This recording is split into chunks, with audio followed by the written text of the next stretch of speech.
Son las 4:20, las 7:10, las 80 en francés. Bienvenidos a su canal de LHC, ¿no? Muy bienvenidos, muchas gracias por acompañarnos el día de hoy. Bienvenidos de nuevo.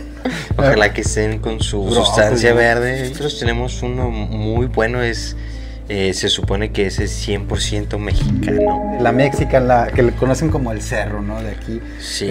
Seguramente alguna vez la han probado. Brócoli endémico de México, sí, ¿no? de México. Este tipo de brócoli es el que está peor cuidado. Pero el día de hoy pudimos conseguir está muy lindo, hasta huele dulce y no sé, te pone bien feliz, pero pues ya les iremos contando cuáles son los efectos también de este brócoli. Y bueno, ¿cuál es el héroe del día de hoy? El día de hoy es un doctor. Esta persona es muy importante, si eres de México especialmente, o de Latinoamérica, que tenemos problemas muy similares, del doctor Leopoldo Salazar Viniegra. Así es, este doctor que en gran medida ayudó a que se lograra nuestro tema del día de hoy, ¿no? ¿Y cuál es el tema del día de hoy?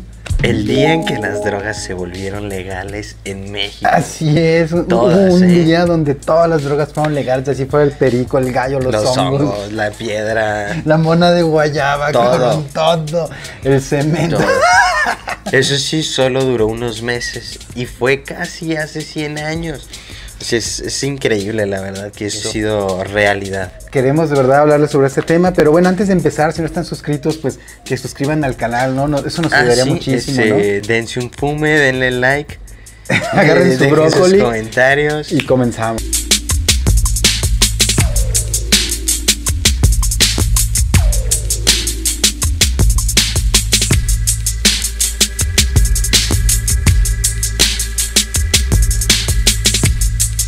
Y ya estamos de regreso, ¿no? Pues ahora sí hay que empezar con el tema del día de hoy. Pues para poder empezar este tema hay que platicarles un poquito de historia, ¿no? Pues decirles que México antes de la conquista, ¿qué tal? ¿Cómo era antes? Pues se consumía acá todo chido, honguitos, plantas, ojo, el cannabis no. Pero no, esto era el cannabis no. Pero de manera, chido, ¿no? Sí, medicinal, espiritual, recreativa. Pero bueno, pues después llegaron los españoles y ellos sí nos hicieron el favor de traernos el cáñamo en sus telas y tanto en las medicinas, las cuerdas, cáñamo, todo, ¿no? sí. Así que pues llegó y pues a los mexicanos pues no nos disgustó, nos terminó gustando, lo arropamos. No, pues aparte que también como para hacer fibras textiles y pues está muy chido el cáñamo y también la parte medicinal la adoptamos y pues con el paso del tiempo pues ya nos quedamos con esas costumbres. Sí, de hecho a partir de 1840 creo que hay los primeros registros, ¿no? De las costumbres. De las costumbres y que lo utilizaban para la parte medicinal, ¿no? Sí. Y pues también había registros de que había gente que lo utilizaba de manera recreativa, pero pues se dice que era la minoría. Algunos brocofílicos rebeldes que salían a quemarle las patas de Satanás. Pero eran pocos. Solo que como siempre, pues ustedes saben, no es algo nuevo con la conquista. Siempre los grupos conquistadores tratan de oprimir a los grupos nativos. Empezaron las clases, el elitismo y todo, ¿no? Las clases sociales. Entonces, y pues entre más indígena y las cosas tuvieran que ver más indígenas, no les gustaban, ¿no? Y pues quemarle las patas al diablo tenía que ver con rituales prehispánicos o así lo llegaron a ver o pensar, y entonces lo empezaron a ver mal, decir que estaba mal. Decirlo en términos muy simples. A partir de ese momento el brócoli era de Satán, ¿no? Sí, algo del diablo, ¿no? Diablo. Era muy mal visto y no iba con los ideales de la nueva nación, lo nuevo que querían hacer. Aunque está raro, porque por ahí en la Biblia hay un pasaje que dice que la hierba es para el goce de los humanos o algo por ahí. Bueno, y a partir de ese momento lo que empezaron a hacer fue implementar más bien todas las costumbres norteamericanas, europeas, incluyendo en este caso pues el alcohol, el chupe, ¿no? El pues chupirul. Sí, el chupe.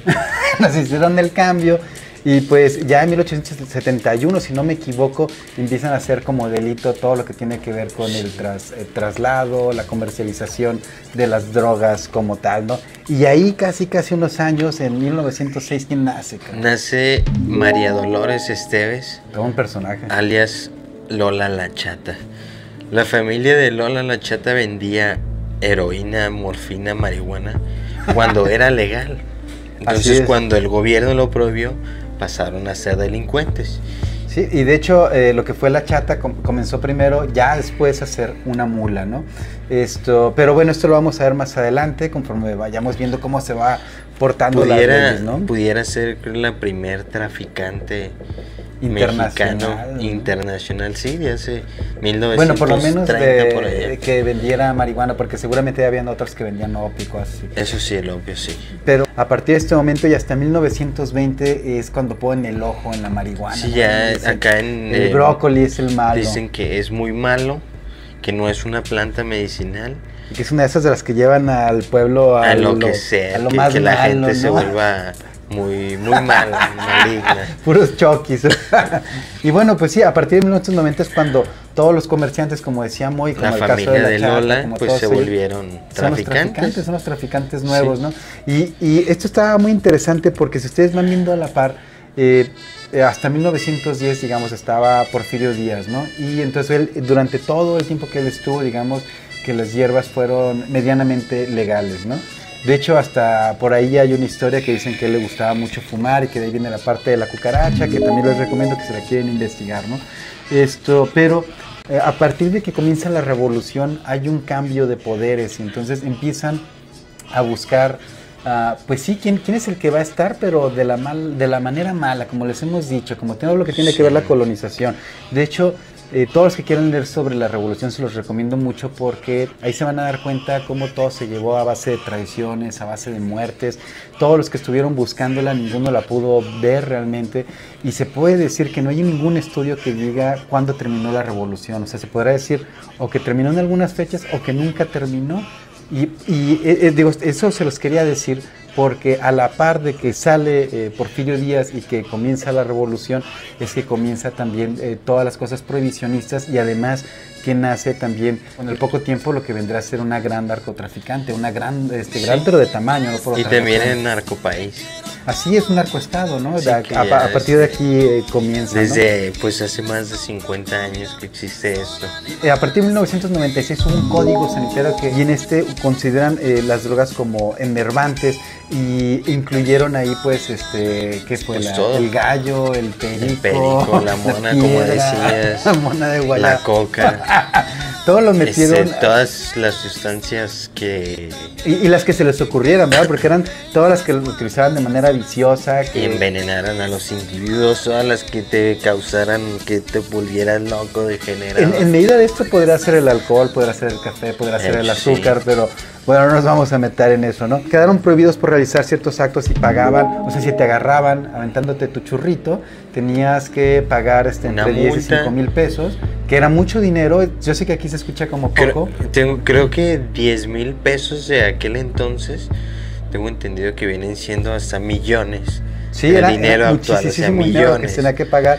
Y entonces mucha de la población no lo podía hacer y por lo mismo tenían que pagar hasta 15 días, ¿no? De arresto. De arresto, así es. Es importante decirles que independientemente de nuestras opiniones, tanto el opio como la heroína como la marihuana en ese tiempo eran utilizadas solamente de manera pues medicinal, desde siempre no se han... Y en ese tiempo más, como dices, de manera medicinal. Eso es lo que hizo que hubiera un mercado, que hubiera gente que quisiera comprar. Y pues, si había gente que vendía y de la noche a la mañana les prohíben, pues se comienzan a crecer. Sí, pues eso ya era legal. Entonces, te lo cierran. Imagínense, eso se iba a poner de ejemplo, comer tacos en la calle. Para la banda que es mexicana. Imagínense algo así tan... Pues no sé, como comer tacos en la calle, que de un día a la mañana lo prohíban y pues ya los taqueros van a ser, ¿no?, clandestinos. Claro, y va a haber quien lo consuma. ¿Tú no te ibas por tus taquitos? Pues yo sí, güey, pues más sí, con mi taquero que ya tengo un chingo de años yendo. Claro, güey. Si me lo hicieran prohibido, pues lo harías. Como nosotros buscamos otra dimensión, ¿no? Sí. Y bueno, está interesante porque el Código Penal de la misma fecha, 1929, se apoyaba en una escuela positivista. O sea, digamos, no era mala ondita, era una escuela que trataba de entender al revolucionar, criminal, ¿no? entender. Porque tenemos que entender que Porfirio Díaz trató de llevar a México al nuevo mundo, a cosas muy novedosas. Sí, y dentro de esto, invirtió también en estudio, en hospitales.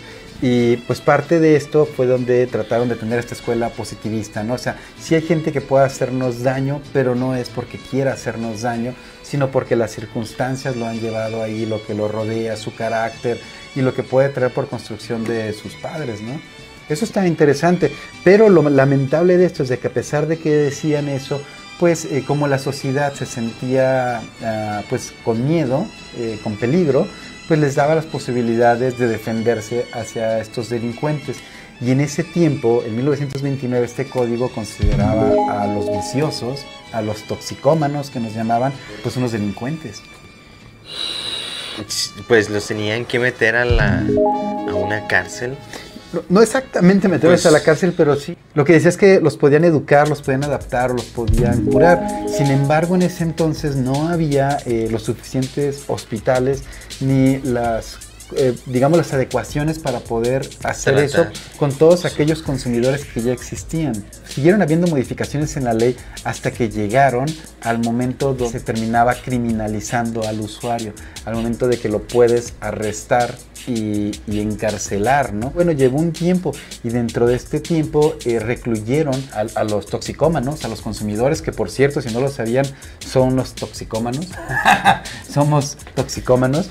Los llevaban a recluir centros de rehabilitación o manicomios, de alguna manera, por decirlo así, donde se supone que los tenían que llevar a que dejaran el consumo de la droga que estaban consumiendo. Durante el tiempo que existió el único lugar que asignaron para esto, bueno, el único lugar grande que fue la Castañeda, el manicomio de la Castañeda, ¿no? Que estuvo en Ciudad de México, según me dices, ¿no? En Mixcoac. Mixcoac, Ciudad de México. De una estación del tren. Pero bueno, regresando, porque nos fuimos un poquito de este código penal, hay unas cosas muy interesantes. Las cosas que nos dicen están, o sea, si bien nos podían educar, adaptar y curar, en el tiempo que te pudieran recluir en donde fuera, te podían someter a un régimen de trabajo y aislamiento nocturno. O sea, durante ese tiempo podían aprovecharse de tu mano de obra, cabrón. Eso no está chido, ¿no? Y nocturna. Sí, y también a partir de aquí salieron otros artículos que también decían que te podría ser una persona que llegara porque se fumó un gallo, te podrán retener, hacerte trabajar y además no dejarte salir porque creen que podrías volver a fumar gallo. Mientras que estas personas no dijeran lo contrario, o sea, eso estaba pum, ¿no? Sí, pues está muy culero, todas las reglas. Y bueno, como les decimos, a partir de ahí lo que fueron haciendo todos los cambios fue haciendo para que al usuario terminara llegando a la cárcel, ¿no? Ya ni siquiera pasar por un lugar donde lo pudieran ayudar, sino ir hasta la cárcel, ¿no? Pues bueno, miren, lo de los toxicómanos es interesante porque los describía, por lo menos nuestro héroe del día que les vamos a hablar, los describía como los apasionados de las drogas, ¿no? Por lo cual yo sí me considero un toxicómano y yo creo que tú también eres un toxicómano. Yo me considero un apasionado, en especial del brócoli, la verdad, ¿no? Ya para terminar les quiero decir nada más esta pequeña nota que encontré que a mí me llamó muchísimo la atención, me impresionó lo que dice y se los quiero leer textual, ¿va? Dice, en México el abogado Fernando Aguilar Velasco planteó también que en 1931 que quienes cometieran por primera vez el delito de toxicomanía, o sea, si te agarraban fumándote un brócoli, dándote un brongazo, fueran sometidos a tratamiento de los malos hábitos. Así, digamos que se escuchaba todavía muy bien, ¿no? Pero si después de eso te agarraban dándote otro gallo, entonces te iban a obligar a irte durante todo el tiempo de vida a una isla aislada con otros consumidores iguales como tú, ¿no? Y separados, ¿no? Si vieran que tú en esta isla siguieras reincidiendo y fumando, o sea, buscándola por donde fuera. ¿Pero qué ibas a hacer en la isla? ¿Cómo? ¿Qué ibas a hacer? Sí, ¿qué harías tú en una isla solo? Pues no sé, pero ya te mando. Pues si ibas a estuvieran ahí, pues claro. Sí. Sembrar. Bueno, pues si te hubieran agarrado sembrando. Yo la neta sí hubiera caído otra vez. Proponía que te esterilizaran. A la madre. Totalmente para que no pudieras recrear degenerados. Esto se los quería decir tal cual porque se me hizo algo muy feo y solamente les quería decir cómo nosotros hemos sido discriminados a través de los tiempos, ¿no? Entonces, bueno, pues ¿qué les parece si ahora sí les hablamos del héroe del día? Pero antes de continuar, si te está gustando el video, dale like y recuerda, suscríbete y pues continuamos con el héroe del día de hoy. ¿Quién es el héroe del día? El doctor Leopoldo Salazar Viniegra. Es más, deja en honor de... Mexicano, eso es interesante, es un mexicano, fue un mexicano que investigó el consumo de las sustancias psicoactivas desde el punto de vista humano y científico. Este güey no se andaba nada más con prejuicios, ¿no? De que, yo entiendo que esto, no, este güey se iba a la investigación, ¿no? Mira, el doctor nació en Durango, 100% mexicano, pero se fue a estudiar a Europa, España y Francia. Cuando volvió fue cuando empezó más a querer tratar el tema de las drogas de una manera muy distinta. Y bueno, regresó a México en 1925, si recordamos lo que estábamos platicando, pues en este momento ya comenzaba a haber prohibicionismo, ¿no? En México. Sí. Él tenía 28 años y comienza a trabajar en un manicomio por más de 20 años, ¿no? Incluso llegó a ser su director durante los últimos 3 años, ¿no? Trabajó pues en diferentes departamentos, pero en el que nos interesa, ¿no? Trabajó en este Hospital de la Castañeda, en el Hospital Federal, en la parte de los toxicómanos, ¿no? Sí, fue un político que le tocó representar a México en una convención muy importante, la Convención del Opio, que se celebró en Ginebra, allá cerca de 1939. Se iba a celebrarla, lamentablemente no se sí, por la Segunda Guerra Mundial, así es, pero él iba a platicar sobre todos los estigmas que existían sobre la marihuana y el opio también, y a verlo desde el punto de vista científico, ¿no?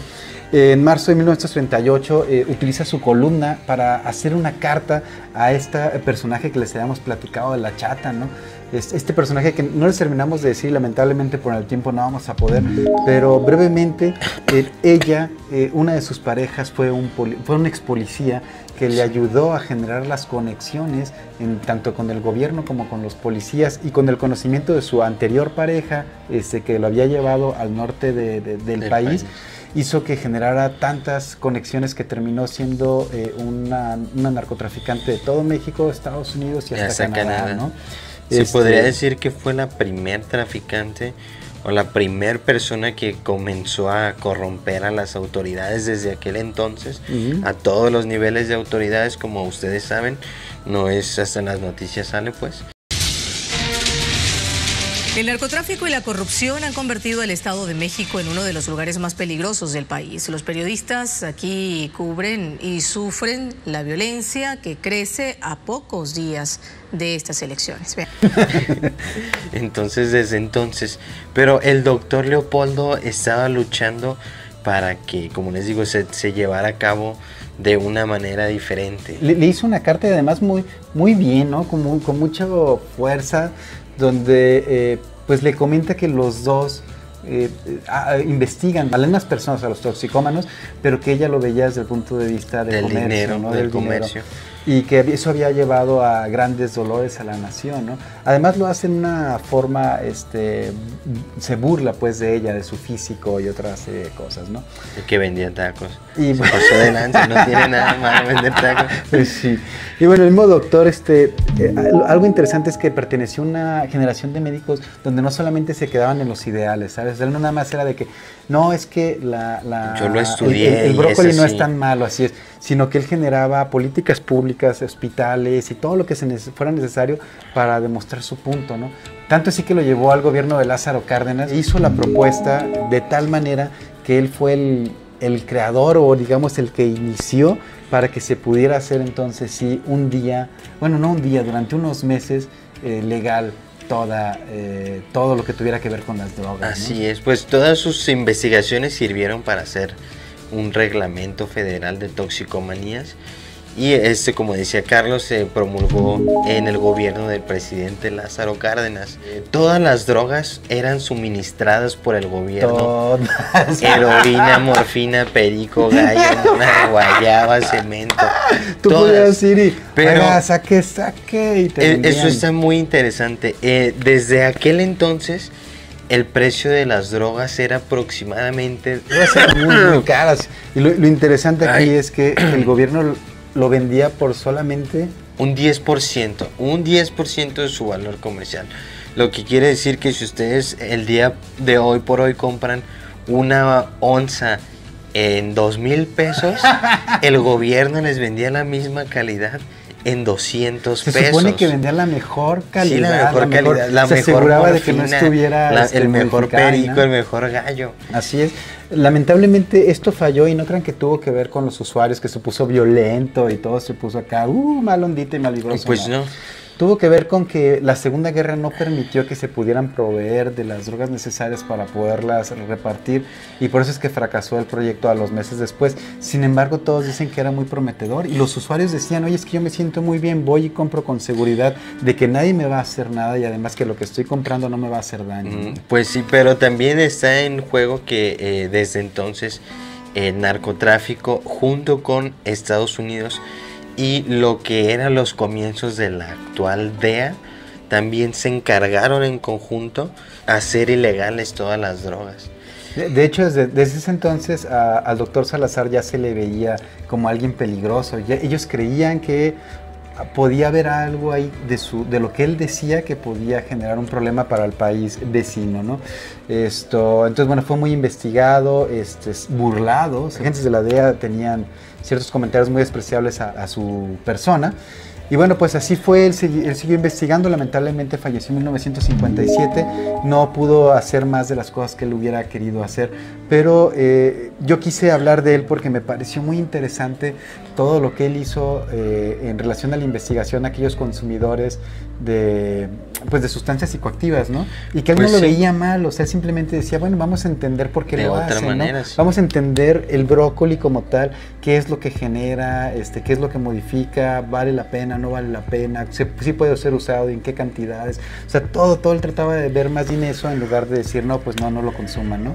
Y bueno, ¿qué te parece si hablamos del brócoli del día ya para terminar? Pero antes, pues si te gustó el video, suscríbete, dale like, comparte, ¿no? Y pues nada más platica, ¿qué puedes decir de este brócoli? ¿Qué te pareció? ¿Te gustó o no te gustó? Pues la verdad sí está muy bueno, como les decía, tiene un aroma, tal vez porque está bien cuidado, está muy bueno el aroma, los terpenos están más frescos, más intactos y el efecto está chido. Creo que pues sí, como que me pone feliz ese brócoli de cerro. El 8 de abril del 2017 se aprobó el uso medicinal, ¿no? del brócoli. Y bueno, parece ser que ahí van las cosas, por lo menos en México, de poderlas legalizar. Parece ser, a todos los compatriotas, a todos los que son de México también igual que nosotros, pues decirles que los mejores deseos para ustedes y para que haya una regulación. Sí, y además conveniente para los usuarios, correcto, ¿no? Y ¿no? conveniente para todos, sí. Espero que no nos defrauden las autoridades mexicanas como usualmente suelen hacerlo. Claro. Pero ya veremos. Y bueno, recuerden, somos brocofílicos. Si ustedes se identifican con esto, pues síganos y pues como cada semana, si van a consumir brócoli, edúquense.